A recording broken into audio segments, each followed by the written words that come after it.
All right, Red. We haven't yet done a Highlands or a Lowlands Scotch. No, we have not. Heads for Highlands, tails for Lowlands? I like it.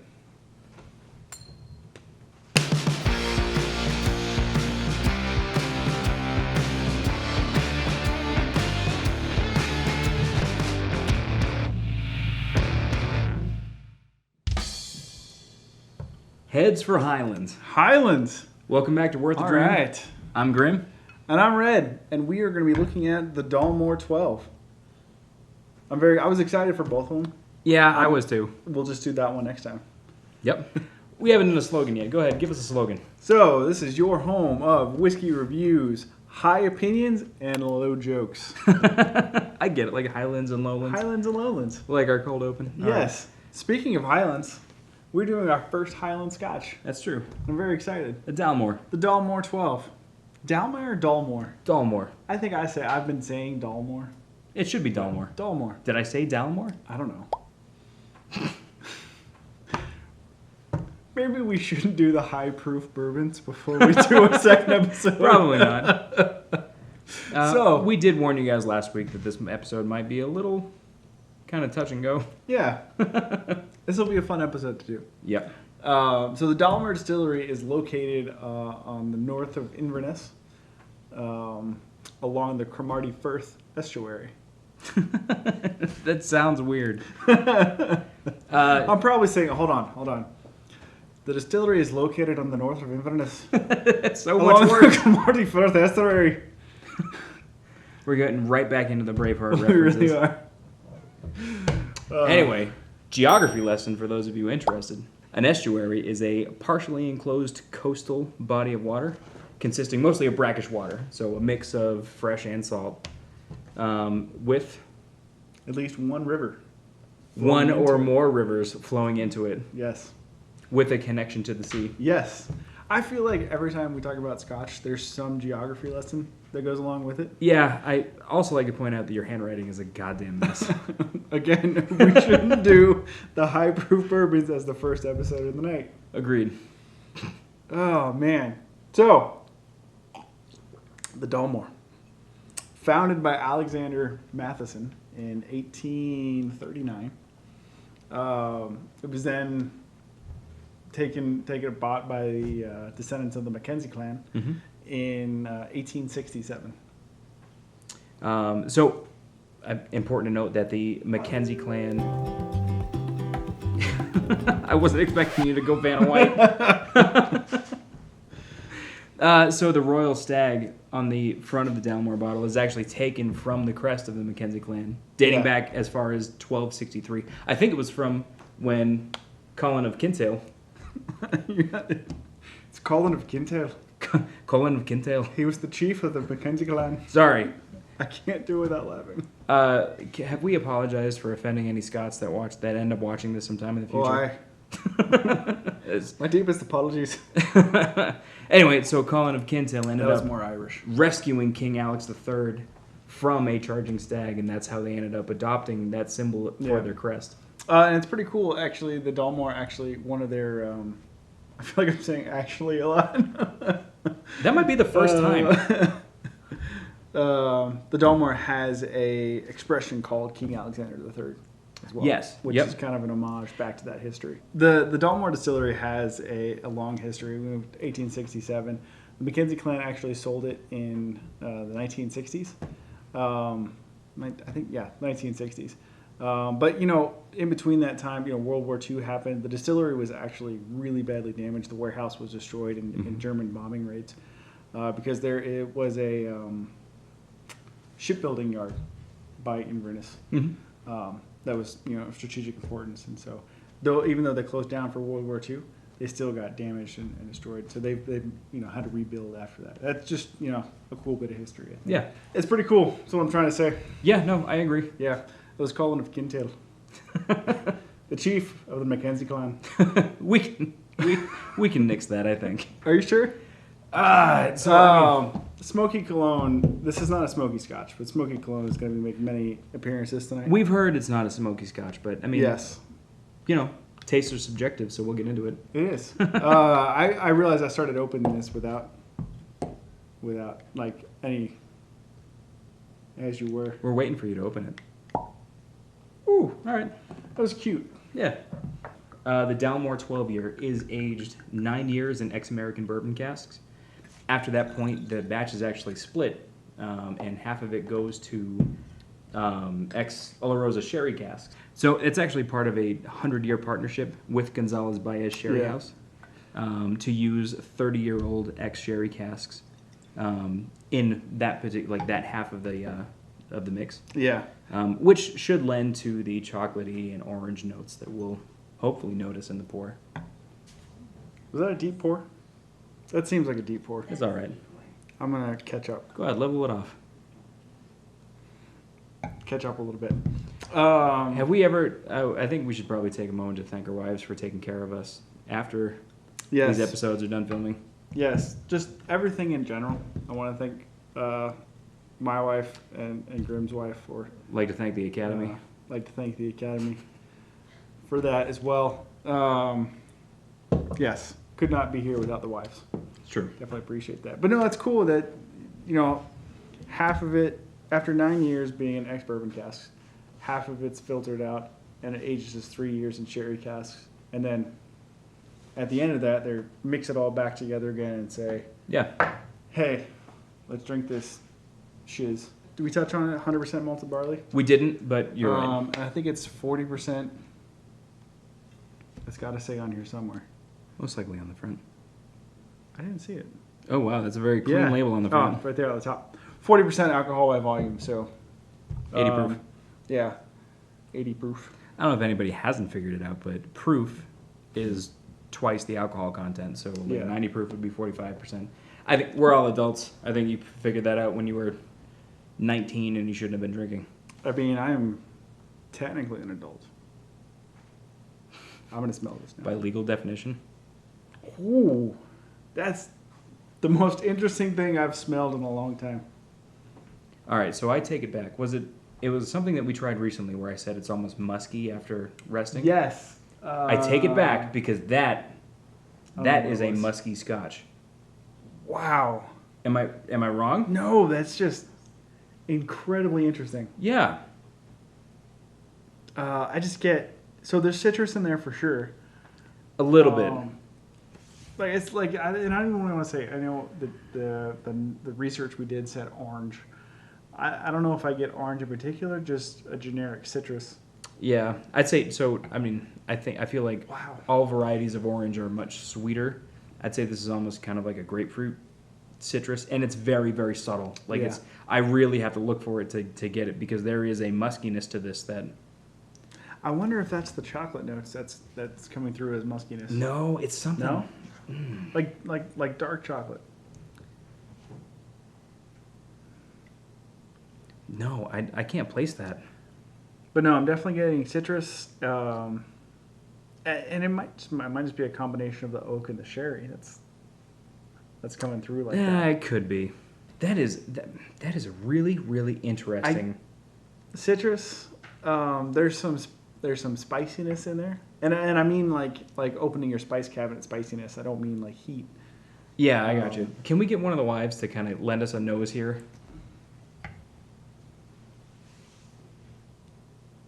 We need a third opinion.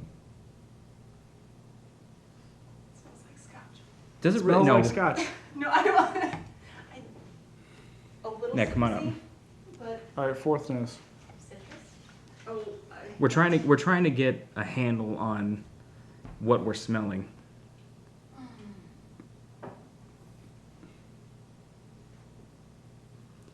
I just smell alcohol. We're not as refined. Yeah, so Red's wife says she smells Scotch, and my wife says she smells alcohol. So this is Very astute. This is a Scotchy alcohol. It's earthy. It's boggy. Earthy. I think earthy is a good term for it. Yeah? for sure. Because like Now that you say that, I get like, okay, we had the Leopold Brothers New York Apple Leopold Brothers apple whiskey, Yes, we had that, and you had said it smelled like an orchard. an orchard, but specifically apples that had been sitting on the ground. Overripe. You're the one Yes. that actually Overripe. pegged that term. All right, we both pegged each other there. After dark. After dark. I gotta say, I'm super intrigued by the scent, and I am too. I kind of just want to get to tasting. Yeah, let's do it. All right.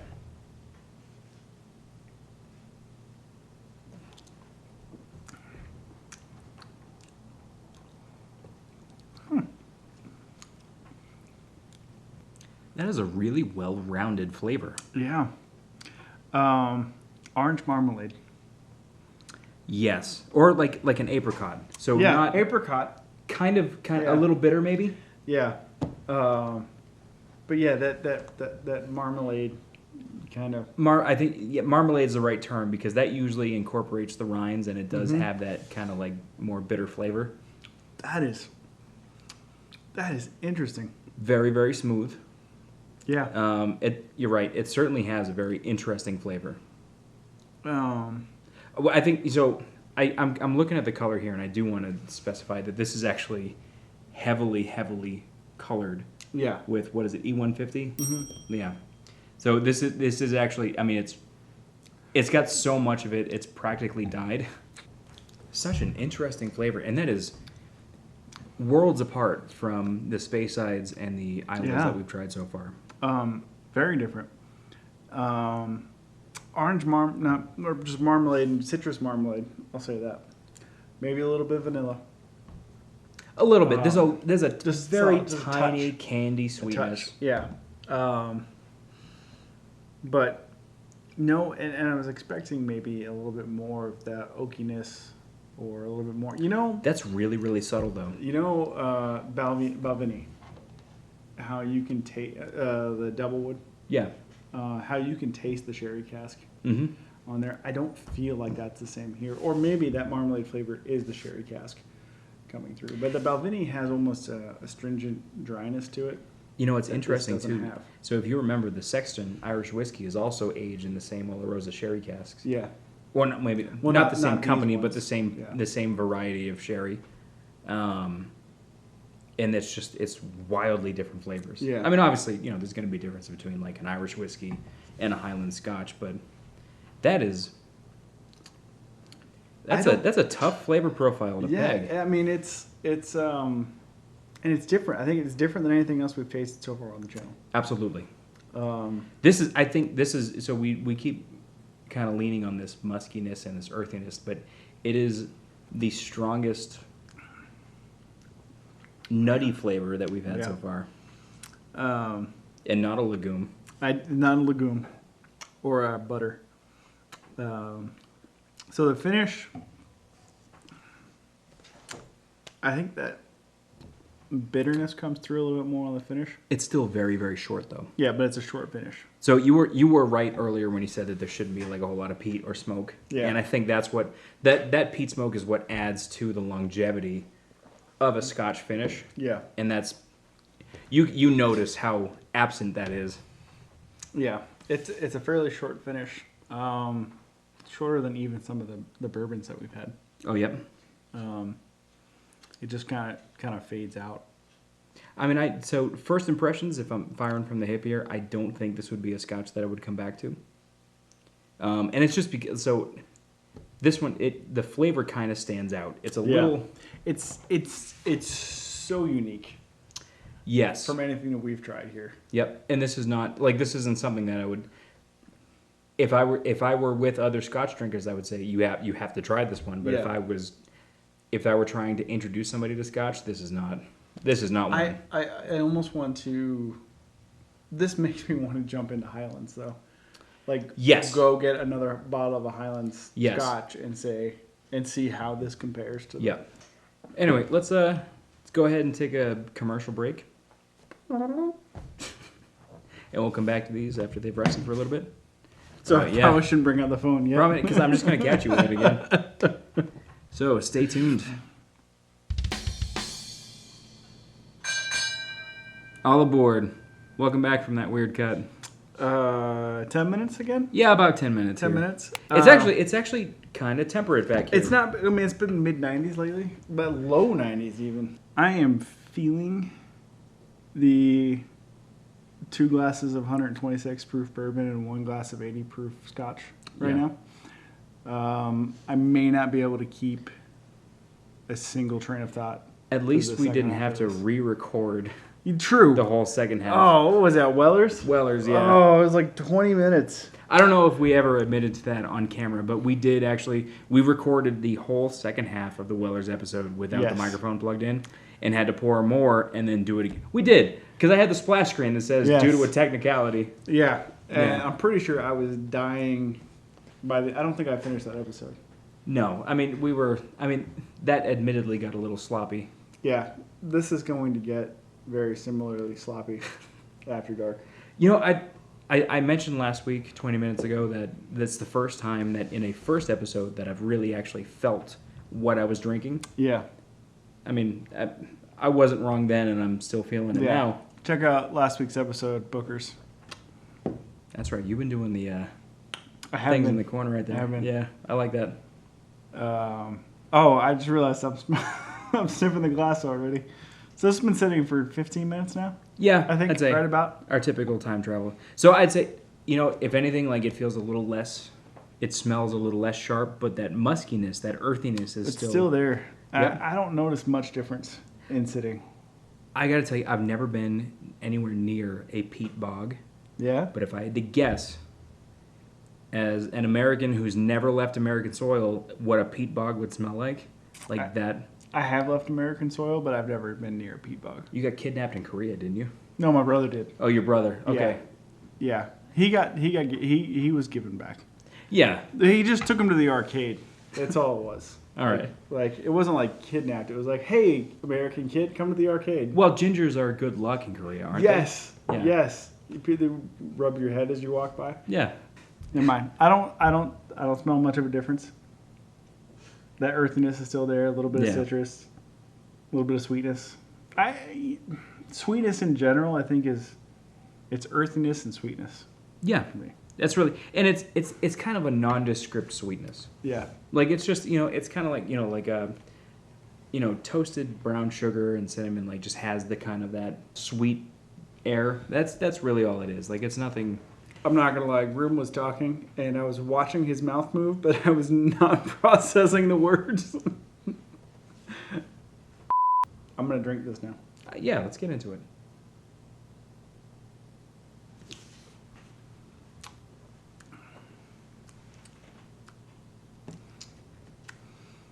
That's still citrus marmalade. Yeah. So we mentioned the finish isn't very long. It's already not gone. It's not terribly complex. I mean, but I also don't know. I mean, I think Fanta has a longer finish than this. I don't know that. You know, looking at this, looking at the bottle, looking at what's in it, I don't know that it's trying. You know, it's trying to be that super long, complex finish. I think based on the researching of it and tasting it and what's going into it, what it's going for is a very approachable, simple to get to, An easy, and easily easy accessible. approachable, yeah. Accessible. That's the word. Which, this being the entry level for the Dalmore Yeah. distillery, I think that's what they're going for. This is the most approachable.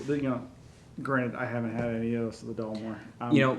As for an entry level though, I got this on sale for $60, so I really don't want to call it like an entry level Scotch. I don't want to. I mean entry level for The Dalmore. Dalmore. Yeah. Yes. Dalmore. I just said Dalmore. You've been drinking. Yeah. It's fine. So I'm pretty sure it should be Dalmore, but my northeastern roots are coming through, and I say Like- Dalmore. Like Dalmore. a Dal sheep, DAHL. Dal What? sheep.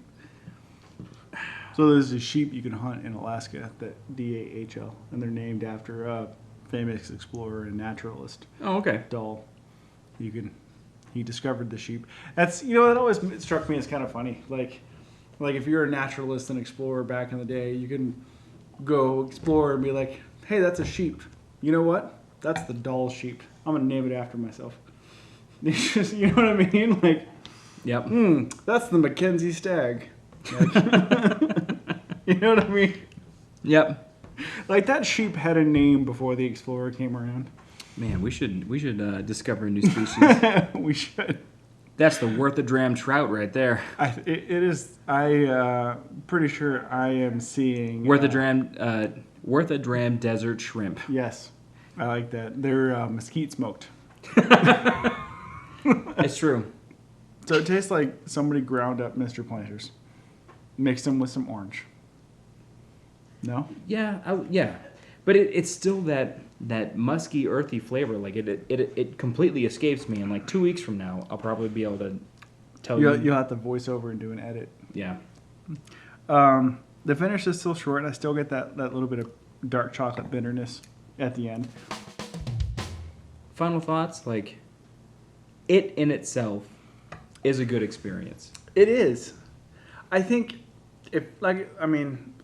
probably the third time I've said it now, but if you are looking for something different, if you're looking for something that you want to have a tasting with multiple people with, Yeah. I think this is something you might go out and grab on, hey, let's take a look at something that is probably different than anything else you've tasted before. Yes. This isn't one that I would really like put my name on and say, yeah, definitely go out and try this. You know, this is that. It's my seal of approval. Seal of approval. What was that? It's that little graphic that I came out with. Grim tested, mother approved. Yeah. This isn't, unfortunately, this isn't one of them. You know, if you like Scotch and you want to taste something a little different, then yes. But Yeah. entry level Scotch, no. Mixing, no. It really just stands out on its own. With that citrus and dark chocolate, though, if you want to use a $60-ish bottle to mix with. Well, to be fair, I do use the Whistle Pig for my Yeah. rye ties, so Yeah. that can lead for an expensive rye tie. Yeah. So, But, it might make an interesting highball. Or, interesting, like a Rob Roy. Something with those citrus flavors. That's what I'm saying, with to complement the citrus and dark chocolate that's in the bottle. I think if you wanted to mix it, you have something right here. It's probably popcorn that I threw at your face. Popcorn. It's been distracting me for like 10 minutes.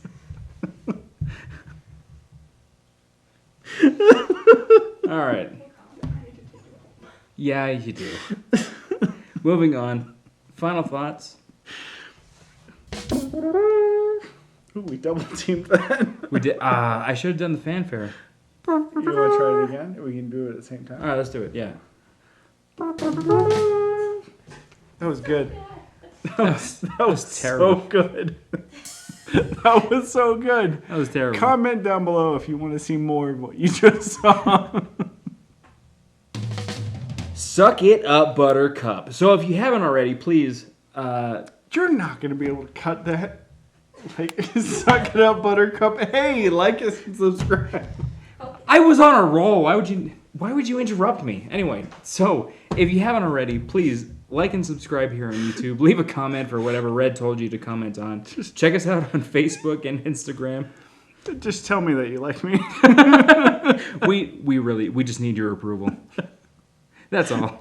And remember, no matter how you like your whiskey, no matter how you like your whiskey, no matter how you like your whiskey, no matter how you like your whiskey, that's the right way.